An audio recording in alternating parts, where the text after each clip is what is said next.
nom du Père et du Fils et du Saint-Esprit, ainsi soit-il, mes bien chers frères, amis, cousins, continuons notre explication de la doctrine chrétienne. Dans les consignes antérieures, nous avons parlé des 10 commandements de Dieu qui sont résumés en deux: aimer Dieu de tout son cœur, de toute son âme, de ses forces et son prochain comme moi-même.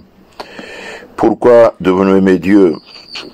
Mais parce que Dieu est l'être suprême, l'être par excellence, et source et cause de tous les êtres, donc source de toute joie, de tout bonheur, de tout bien. Tout ce qui existe de bien vient de Dieu, parce que Dieu c'est le bien par excellence.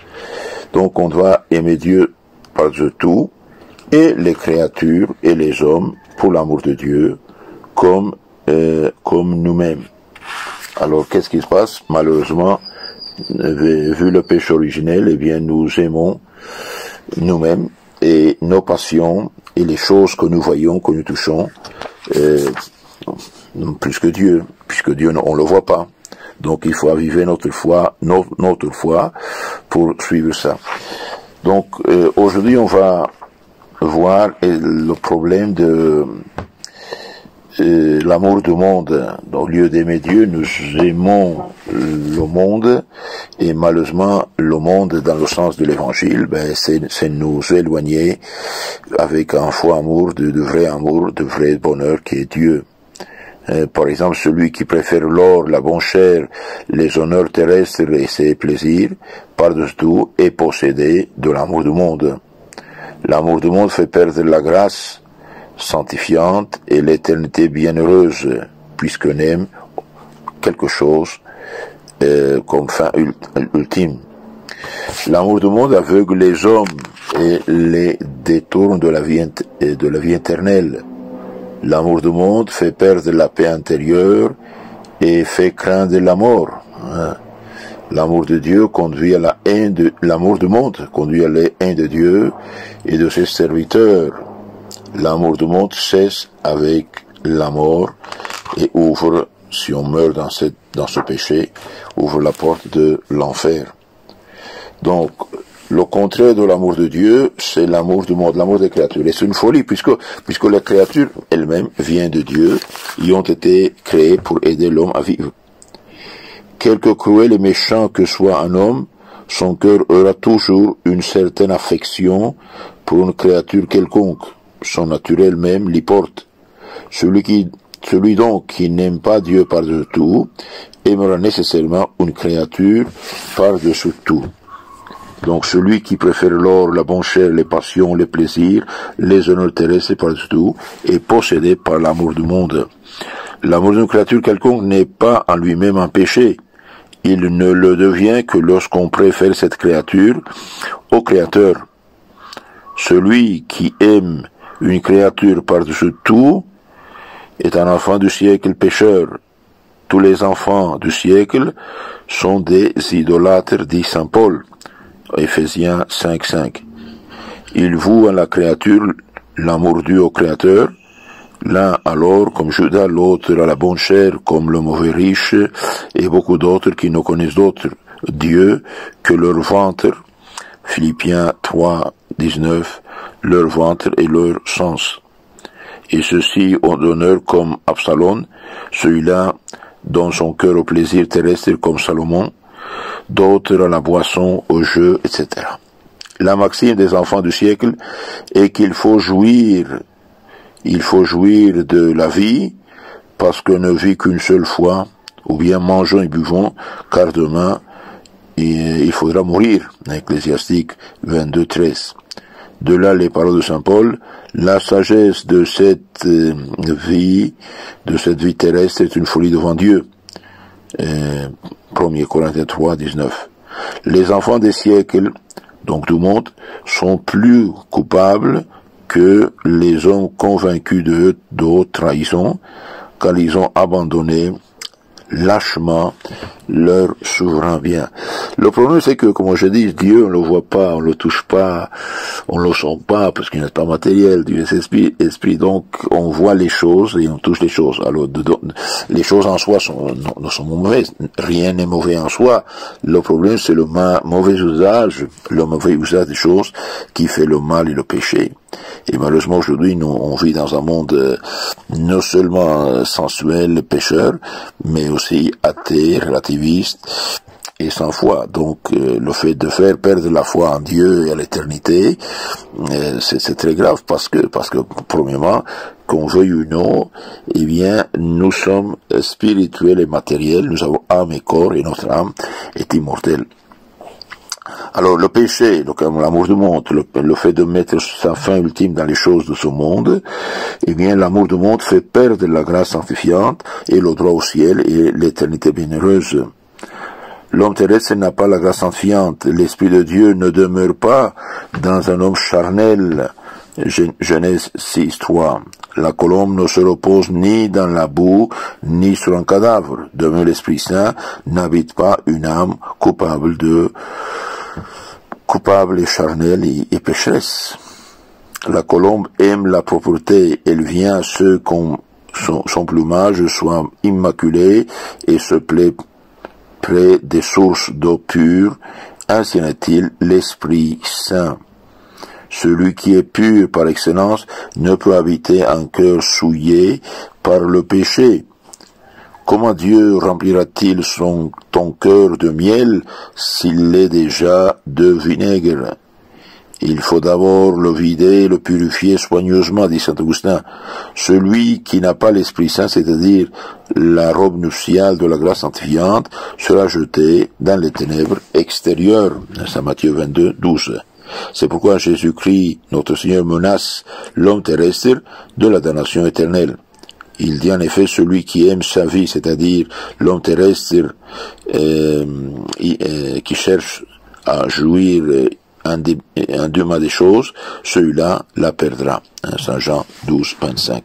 Il ajoute, malheur à vous qui êtes rassasiés, qui donnez satisfaction à tous vos sens, contraires à la loi morale, car vous serez affamés. Malheur à vous qui riez maintenant, car vous serez alors dans la tristesse et les larmes. Saint Luc 6:25. De même qu'un vaisseau dont l'ancre est jetée sur la terre ne peut naviguer vers le port, de même l'homme qui aime les choses terrestres ne peut arriver au port du salut. Choisissez, êtes-vous.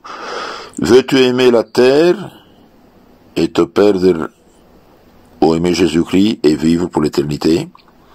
Ne vis pas pour ce monde afin que tu ne perdes pas la vie éternelle.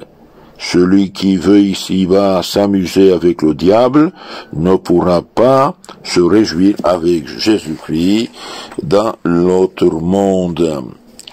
Saint Pierre Chrysologue. Celui qui veut s'amuser avec le diable dans ce monde ne pourra pas se réjouir avec Jésus-Christ dans l'autre. Celui qui dissipe la vie éternelle pour un plaisir passager est un insensé, dit saint Bonaventure. Donc tout péché mortel, c'est comme une balle qu'on reçoit dans son cœur, et bien tue.